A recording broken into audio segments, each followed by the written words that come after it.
Two and a Half Admins, episode 85. I'm Joe. I'm Jim. And I'm Alan. And here we are again. And before we get started, your customary blog post, Alan.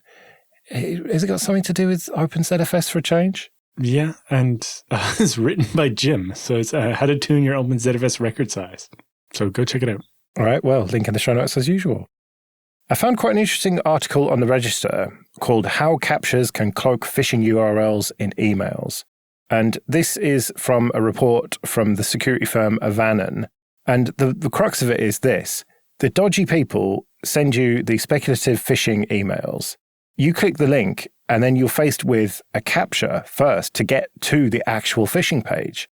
And not only does that inspire confidence in most people because they've been trained that CAPTCHA equals security, but it also means that automated scanning can't actually get to the phishing page to flag it up because they hit the CAPTCHA page, can't solve it, and then just error out. And the particular attack they're talking about took it a step further, actually. So back in February, Avanan researchers started to see crooks using this technique, but they also used it in conjunction with the compromised domain of a real university. So suddenly now you're getting a CAPTCHA page and ending up at a page where it's actually something.edu. And so you're like, oh, this page is probably fine.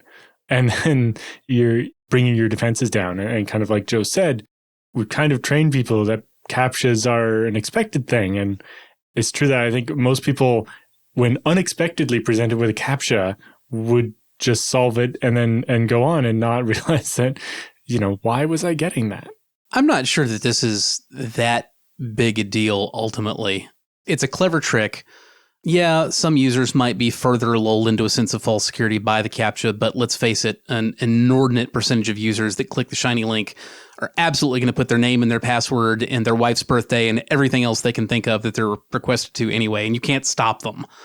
So I don't know how huge a value it is to theoretically give some users more of a false sense of security with the CAPTCHA they have to get through. I have a feeling that you're going to lose more of your targets because they don't want to do the CAPTCHA than you are get them because they feel more secure with it.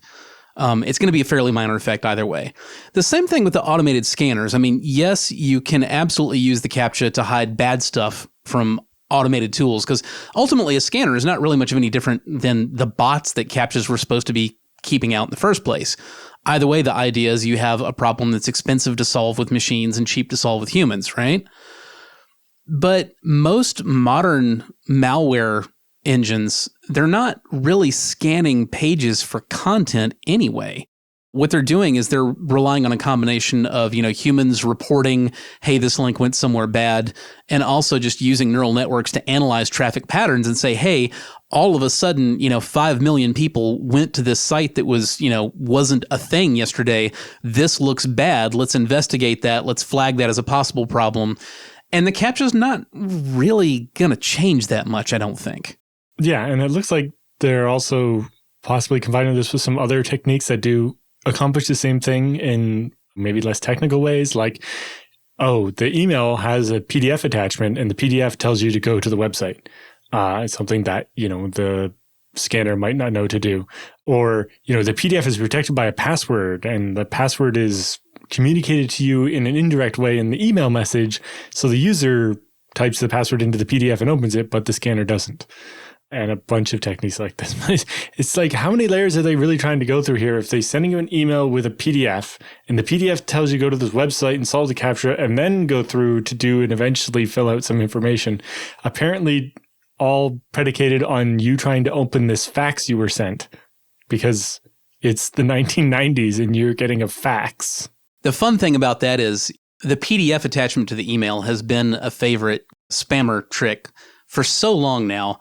But the only thing that really seems to change is how they use the PDF. It used to be that the PDF was going to absolutely exploit a vulnerability in your Adobe PDF viewer.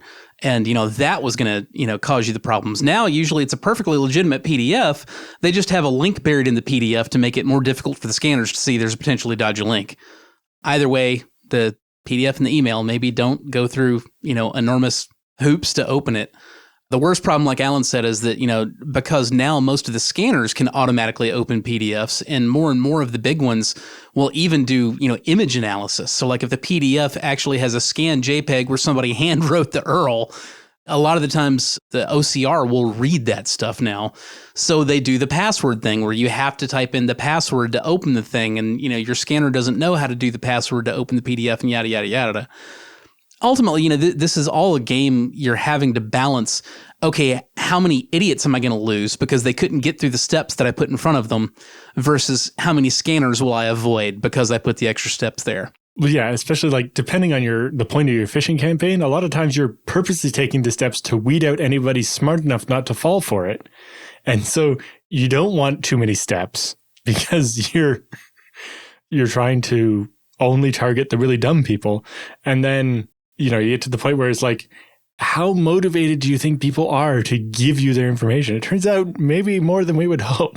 Surprisingly motivated. I unfortunately can confirm that the number of users out there who will go through hoops to type in an obfuscated password to a zip from somebody they'd never heard before that sends them a misspelled message that says that, UPS has a package for you. Oh God, there's millions of them. Millions. Yeah. But I think the worst part of all this is that when you get literally like legit messages from a bank being like, you have to go to our website and log in to see the message, which I understand, email is not secure. They want to do it. But like, how are regular people, neurotypical, supposed to differentiate this from the bad thing? Well, they're supposed to never click the freaking link and instead say, oh, okay, my bank is Bank of America, and they said I need to go log in, so I will minimize this window and go open a browser and type in bankofamerica.com and log in there. That's what you're supposed to do. But this was a customer is trying to send us a wire transfer, and their bank is like, you have to access our secure document thing from like a bank that's not even in our country. And it's just like, wow, yeah, you were right to ask me to take a look at it and make sure that was legit from the real bank and not scammers, because it's just bad, the things that we train people to do and to accept. And, it's the hardest part of doing any kind of security-based user experience and user interface design is, like we saw with Windows UAC and stuff. If you pop people up every time they try to open an application, be like, do you want to let this application happen? They get so used to just hitting yes all the time that they don't even notice when one happened without them clicking on something, and they just approve the malware, and what was the point of all that? Let's do some feedback. Mike wrote to us. In episode 82, Jim kept saying Roskomnadzor as a name of a large Russian ISP, but that's the wrong name. Roskomnadzor is the name of the communications regulation agency, kind of like the FCC in the US, though obviously, given the time and place, it's mainly known for censorship and upholding crazy propaganda levels here. What Jim meant to say is likely Rostelecom, the largest and fully government-controlled ISP here, created out of old USSR telephony infrastructure and monopoly. I can see how it might be easy to confuse the two given the similar prefix, and that Jim has probably seen Roskomnadzor in more articles about internet control recently than the ISP thing.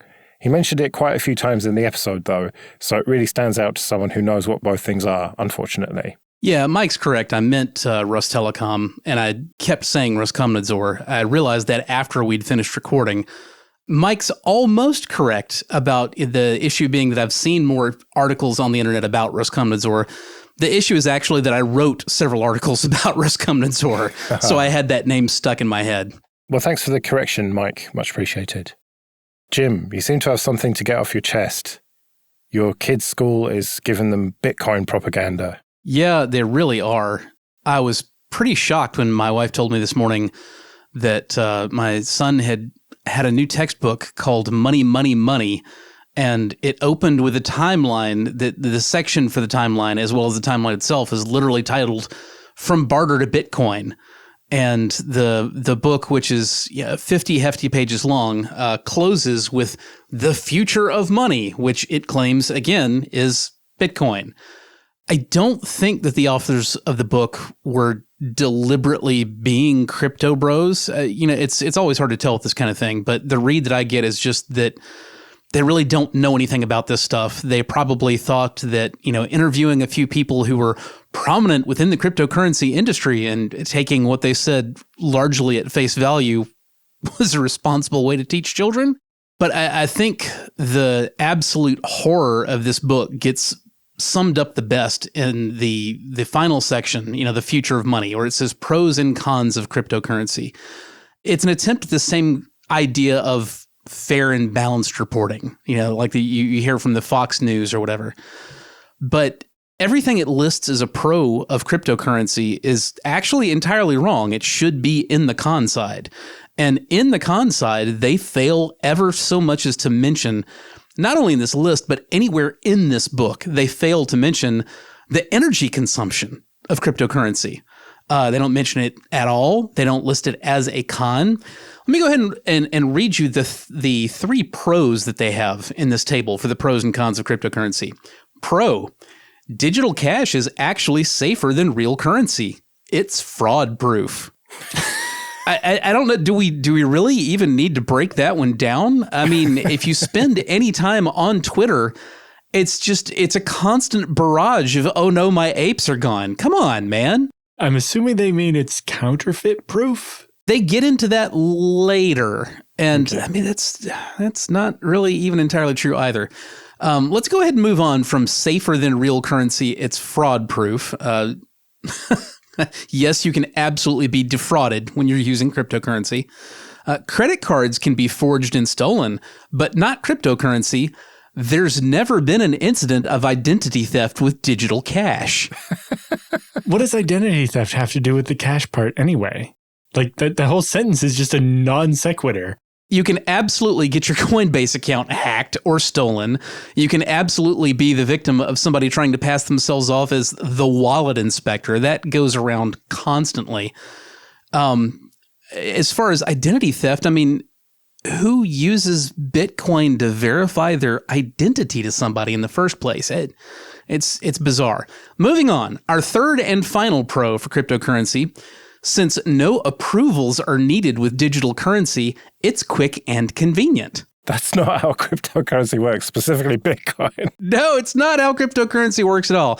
So for those of you who aren't intimately familiar with this garbage, the way that it actually works, and this is basically the same whether you're talking about Bitcoin or Ethereum or what have you, every transaction has to be verified. When you hear people talk about mining for cryptocurrency, what the mining is really doing largely is it's validating transactions on the blockchain as they occur. This gets even weirder because this book never even so much as mentions Ethereum. I mean, there's Bitcoin logos scattered throughout. Pretty much everything they talk about is Bitcoin. Now, in reality, at the time that this book was published in May of 2021, the average time to validate a Bitcoin transaction was 2.5 days. So I don't know about the whole no approvals are needed and it's quick and convenient. Now, Ethereum, which again, they never even mentioned, but I'm going to mention it because I know a lot of our listeners are going to get, hit up with crypto bros talking about how great everything is now and all the problems are solved. Yes, Ethereum does tend to validate transactions more quickly than Bitcoin did and does. The average time to validate the next block on the Ethereum blockchain is only about 15 seconds. But that doesn't tell you the whole story. The whole story is it's usually going to take you anywhere from 15 minutes to sometimes as much as a day or more to validate your transaction on the Ethereum blockchain, because your transaction is almost certainly not going to be in the very next block to get validated. In order to try to get your transaction processed more quickly, you can pay extra money for what they call the gas fee. Now, the more you pay in gas, the higher that moves your transaction in the list of blocks to be validated so that you get your results back more quickly. Now, this is as much bug as it is feature, because when you've got whales, people who own tremendous amounts of this stuff, sometimes they get into what you call gas wars, where they pay incredible amounts of money to get all of their transactions moved all the way up to the front. One very common reason for that might be that they're not very legitimate transactions in the first place. You know, it's money laundering, or it's stuff stolen from an exchange or stolen from people's wallets, or it's a rug pull from some NFT scheme, and they want to get those transactions done fast to get their money out, and they'll pay thousands and thousands of dollars to get a high volume of transactions to the front. And as a result, if you're not willing to pay the same amount, now instead of waiting 15 minutes for your transaction to go through, you might be waiting hours, you might be waiting a couple of days. Now, again, this is bad enough when we're talking about cryptocurrency as a speculative investment, but that's not what this book is doing. This book is talking about currency. It's saying this is quicker and more convenient than cash. Now, when's the last time you went in the gas station and had to wait 2.5 hours for the clerk to run the little, highlighter over your bill to make sure it wasn't counterfeit? No, nobody's putting up with that. That's not how it works. You hand them your cash, you leave. You swipe your Visa, you leave. All right. So that's all the pros that we have listed. Every one of them is garbage. Every one of them should be in the con list. Let's talk about the exactly the same number of cons. Or on the con side, we have 3. There is no regulation of digital currency. This means there are no official rules used by the government about buying and selling with digital currency. Now, this is very true, and it is absolutely a con. The part that bothers me is they don't expand what that means, which basically boils down to if you do get defrauded, and you very likely will, that's it. Nobody's going to help you get your money back or your monkey JPEG or whatever. It's just gone. You got rooked. It's over. That's the same with cash, though. Someone takes your cash from you, you've got no recourse generally.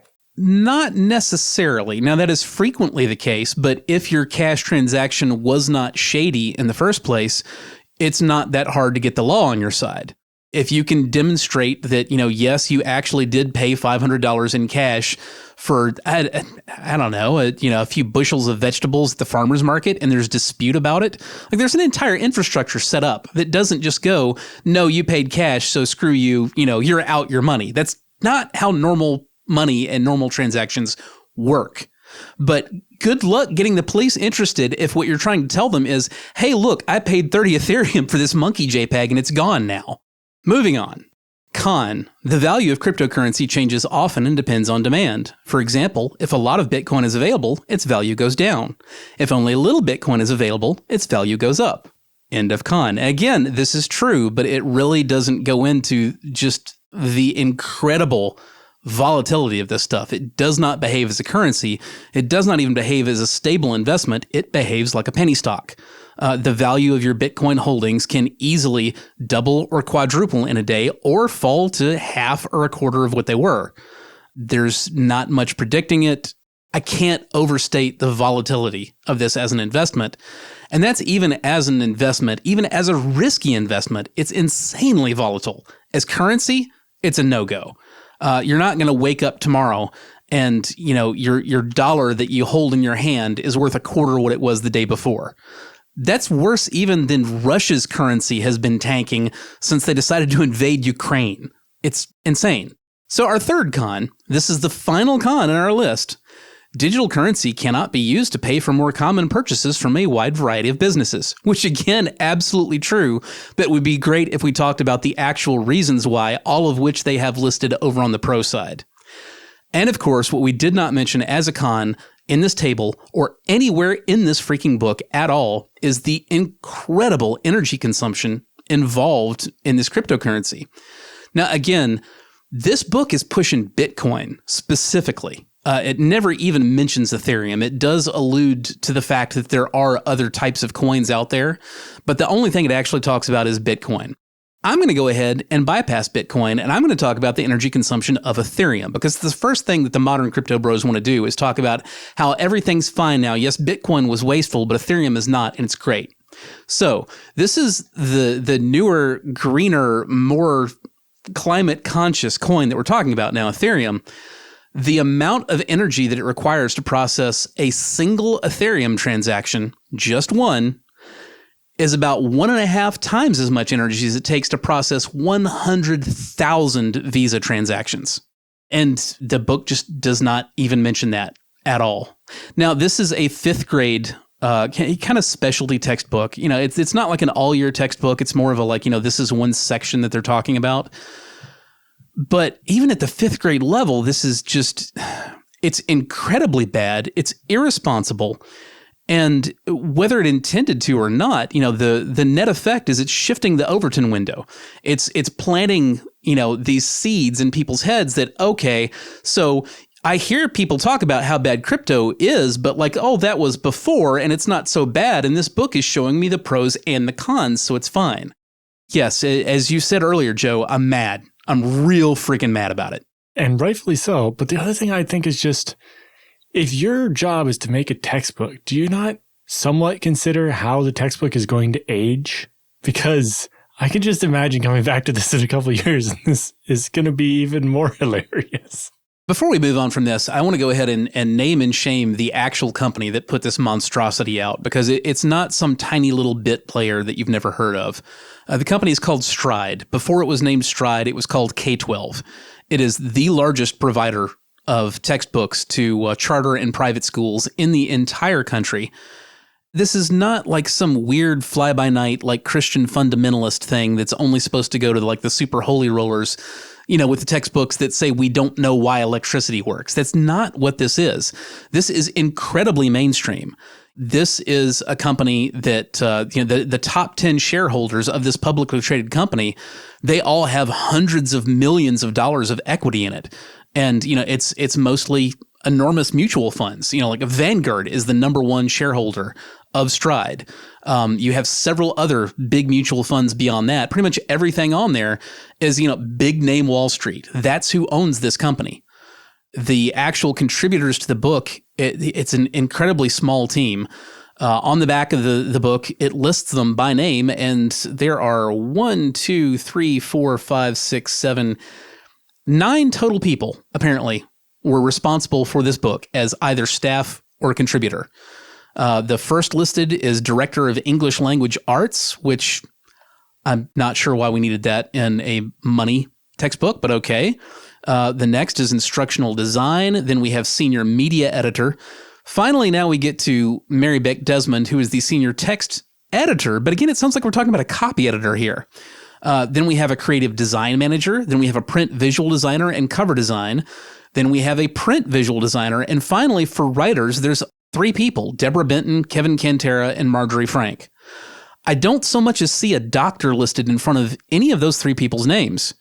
It seems pretty clear to me that none of these people are competent to write a textbook, even at the 5th grade level, about money, let alone about this speculative supposed future money that they have no idea about whatsoever and didn't competently research either. It's just incredibly irresponsible. Okay, this episode is sponsored by Linode. Go to linode.com/25A to get started with $100 free credit.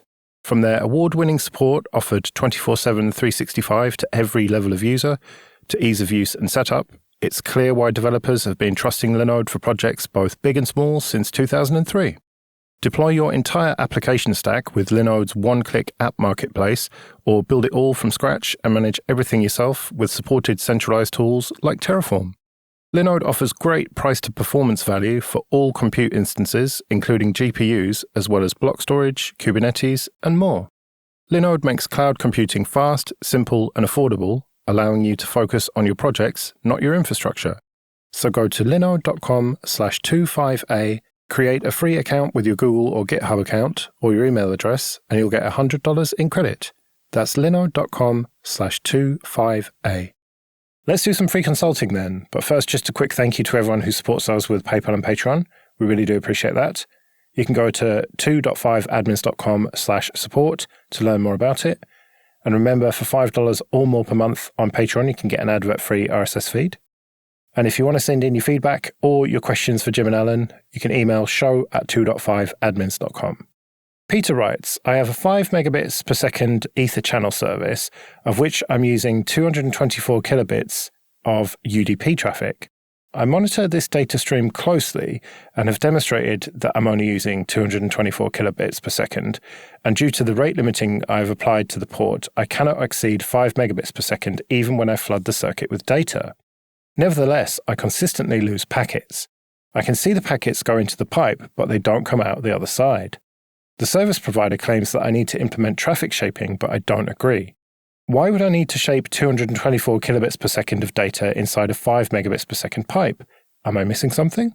You don't need to shape it, and you're not missing something. Your ISP is just saying what they have to say to get you off the phone when it comes down to it. Now, just because you're not exceeding 5 megabits doesn't mean that you can't possibly have a burst of traffic that's too wide for the pipe to handle, because the second is not really a magical unit of time. But with that said, if you're only using 224 kilobits out of a 5 megabit pipe, the odds that you've got, like the 10th of a second burst that's too hot, for it to handle, that's just going to be garbage. I think a lot of what this comes down to is I've frequently seen ISPs not prioritize UDP traffic. They'll drop it more quickly than they will other traffic to more well-known ports. You didn't say what this UDP was, but based on the fact that you didn't say, I have a feeling it's probably something kind of oddball that's specific to your application.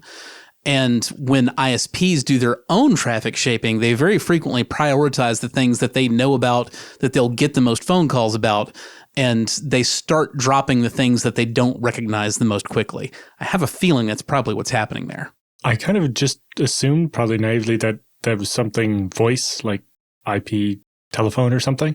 In particular, in part of it, he mentions he has some rate limiting he's already applied himself.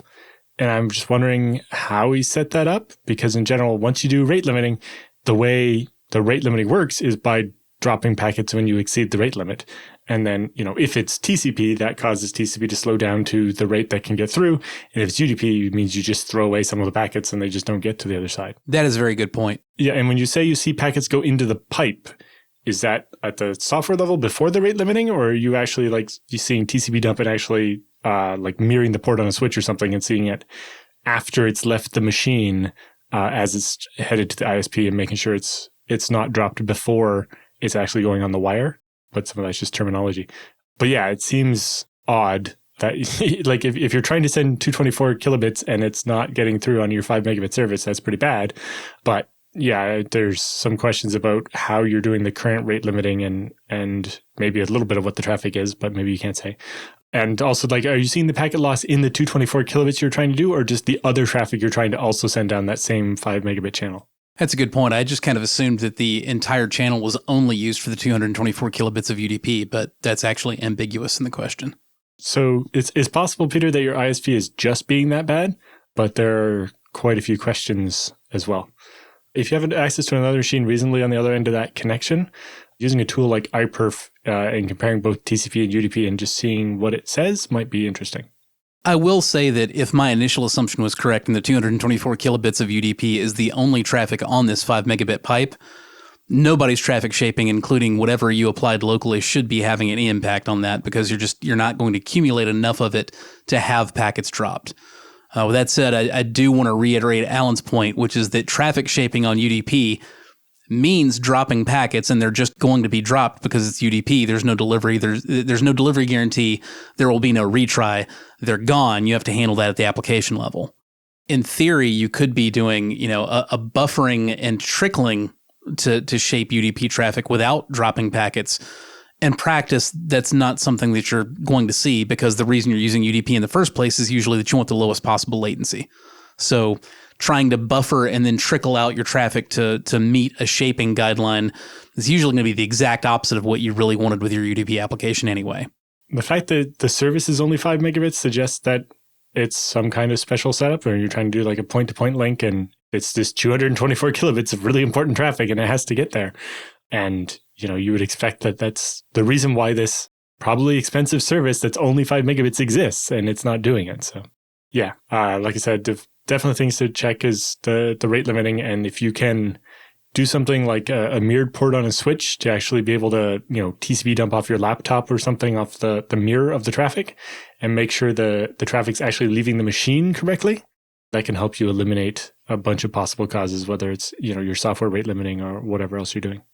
Also, if you're using the switch to do the rate limiting, I just noticed you said rate limit applied to the port. The switch is doing the rate limiting. It's probably just doing a really bad job of it, and you might consider looking at other ways to do the rate limiting. Right, well, we'd better get out of here then.